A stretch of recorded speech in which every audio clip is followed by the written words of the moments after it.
આગમાં સળગી રહેલી આ નગ્ન લાશ દીપુચંદ્ર દાસની છે.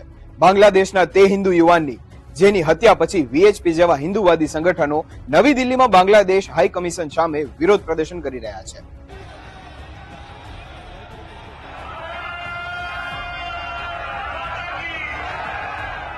નમસ્કાર, હું છું કશ્યપ. દીપુચંદ્ર દાસની હત્યાની આખી કહાની શું છે?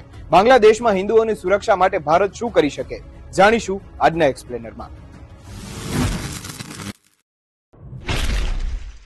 27 વર્ષના દીપુચંદ્ર દાસ મૈમનસિંહ જિલ્લાના મોકામિયા કાંડા ગામના રહેવાસી હતા. આ ગામથી બરાબર 40 કિલોમીટર દૂર પાયોનિયર નેટવેર્સ લિમિટેડ નામની કંપનીની ફેક્ટરી છે. દીપુ છેલ્લા 2 વર્ષથી આ જ ફેક્ટરીમાં કામ કરી રહ્યા હતા. તેમનો માસિક પગાર આશરે 12,500 ટાકા એટલે કે 9,000 ભારતીય રૂપિયા હતો. દીપુ સાથે કામ કરનારા સલીમ મિયાના જણાવ્યા મુજબ 18 ડિસેમ્બરની સાંજે ફેક્ટરીની બહાર ચાની દુકાને દીપુ અને સાથી સ્ટાફ વચ્ચે ધાર્મિક ચર્ચા ચાલી રહી હતી. ત્યાં કેટલાક લોકોએ કહ્યું, જુમ્માની નમાઝ અઠવાડિયાભરની ભૂલો માટે પછતાવો કરવાનો સારો સમય હોય છે. જેના પર દીપુએ જવાબ આપ્યો કે જુમ્મા અંગેનો આટલો જુનૂન અંધશ્રદ્ધા જેવો લાગે છે. ત્યાર પછી સાથીઓએ તેના પર પૈગંબર મોહમ્મદનું અપમાન કરવાનો આરોપ લગાવ્યો અને ઝઘડો શરૂ કર્યો. પરંતુ દલીલ પછી એવું તો શું થયું કે દીપુની નિર્દયતાથી હત્યા કરી દેવામાં આવી.